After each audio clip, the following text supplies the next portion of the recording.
Okay, so chapter 3 is company. So a couple months are passing by, and Frodo hasn't left yet. Gandalf is still around. Frodo's not sure where exactly he should go. And Gandalf says, well, make for Rivendell. This may not be your quest to undertake, but so just get the ring there, but go under an alias. Go as Mr. Underhill. And leave the Shire in a way that's not going to arouse suspicion. So what does Frodo do? Announces he's leaving and moving back to Buckland. And that he sold Bag End to the Sackville Bagginses, but it's Lobelia and her son, because Otho is dead at this point. And of course the keys are going to be kept at the Gamgee's home until midnight, because that's when the sale begins. She can't go in there till then.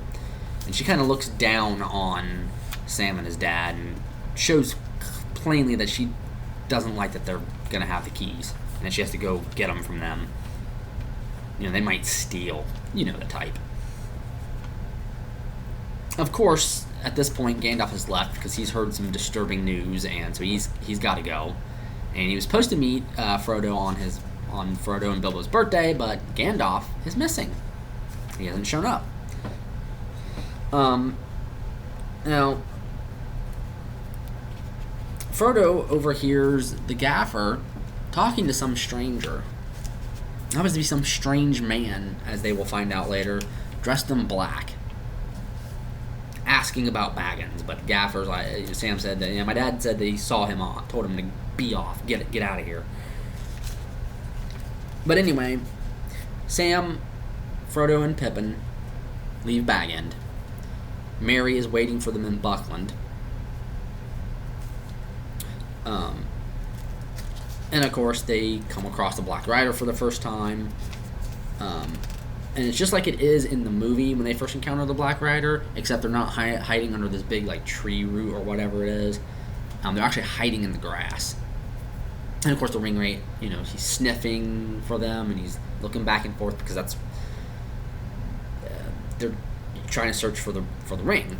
Yes, these Black Riders are the Ringwraiths, which Frodo had heard about who the Ringwraiths are, but doesn't make the connection here that that's who they are. And of course, they end up encountering it a second time.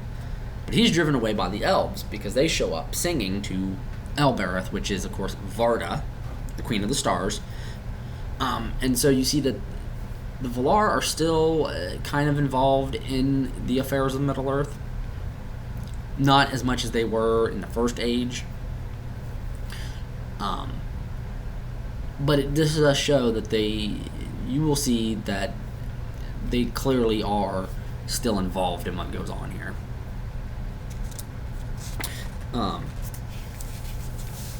We get introduced to the leader of these elves, who is Gildor Inglorian of the House of Finrod. Now, here is what the Lord of the Rings companion says.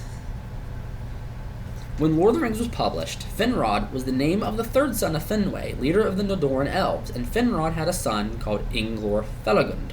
Sometime later in his work on the Silmarillion, Tolkien changed the name of the son of Finwë to Finarfin, and his son became Finrod Felagund.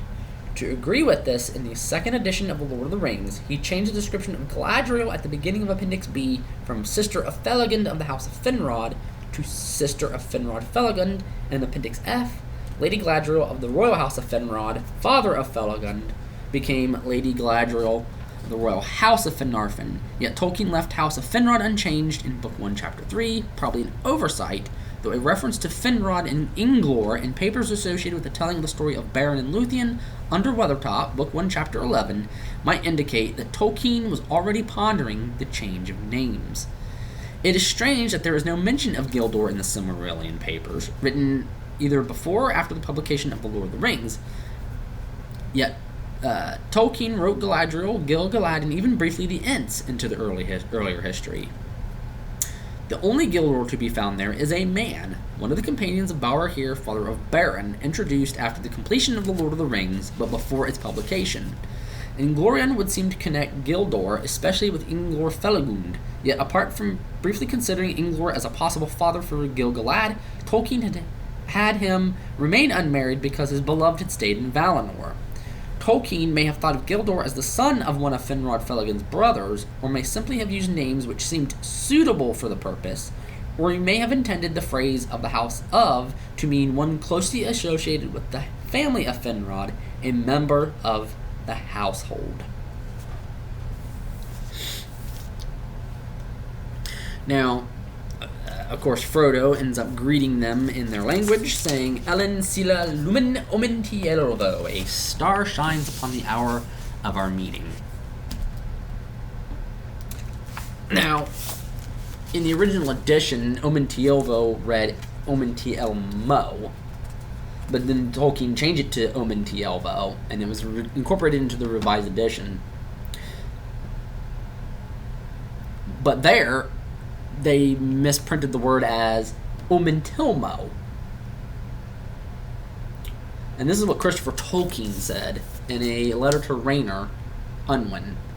The point is one of Elvish Quenya grammar. Quenya made a distinction in its dual inflection which turns on the number of persons involved, and failure to understand this was, as my father remarked, a mistake generally made by mortals. A manuscript note in one of my father's copies of The Lord of the Rings says that Thane's book, see the prologue, has Omenti Elvo, but that Frodo's lost manuscript probably had Omenti Elmo, and that Omenti Elvo is the correct form in context. And that's what I like too about The Lord of the Rings, is so much Elvish, so there's going to be a lot of Elvish lessons here. Good Lord. But anyway, they are going to spend the night with the elves. And of course, it is mentioned that the stars come out. And I do want to mention some of these stars because they are stars that are, even though they have elvish names, these are actual constellations and stars that we have. First, you have the Rimarath, the netted stars, which is the Pleiades, a cluster of 7 stars in the constellation Taurus, named after the daughters of Atlas and Pleione in Greek mythology. Then you have Red Borgil,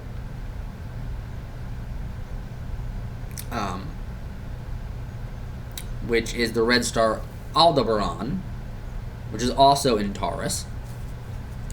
Although others believe that this is actually Betelgeuse in the constellation of Orion, which, speaking of Orion, you have Melvigor, the swordsman of the sky, which is Orion, which has always been my favorite constellation.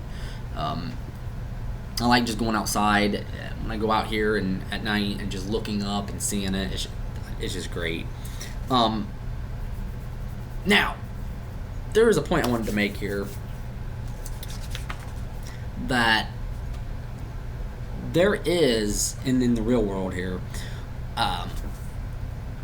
that the name Orion means breaker of light. Now, who is this breaker of light? It's our Lord Jesus Christ, who is the light. You see, the stars, if you look at their original names, not the Greek and Roman names they were given, these are corruptions, but the stars themselves are not corrupt. Orion is Jesus. And basically in the constellations, we had the Bible before we actually had the Bible, because it tells you what's going to happen in the end.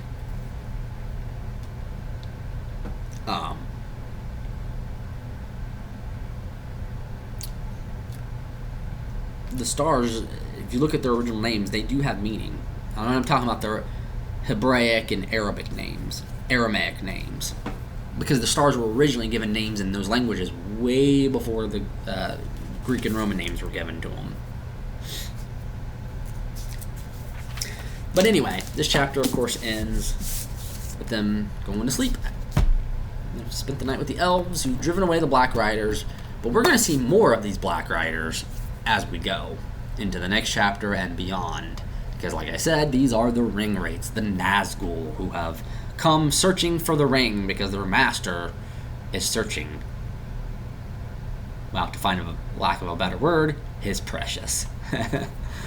But yeah, anyway, that's Chapter 3, Three's Company. I hope you enjoy this video. I will be back soon with the next chapter, which I'm going to see if maybe I can read that today, but I'm probably going to outpace the videos in reading Lord of the Rings, because Lord of the Rings is my favorite book, and I love it so much that once I pick it up and start reading it, I cannot put it down. I mean, it is hard. Yeah, The Hobbit and The Silmarillion are a little bit easier to put down, even though I love those too. But hopefully I can bang all this out within the next couple of months to get it done, because there's other stuff I want to do and other videos I would like to make. Maybe see some movies that I've never seen before that I can come talk about, some new music maybe that I can talk about, maybe get back into talking about wrestling. I don't know. We'll see. But anyway, that is all for today. I will catch you all later. Bye.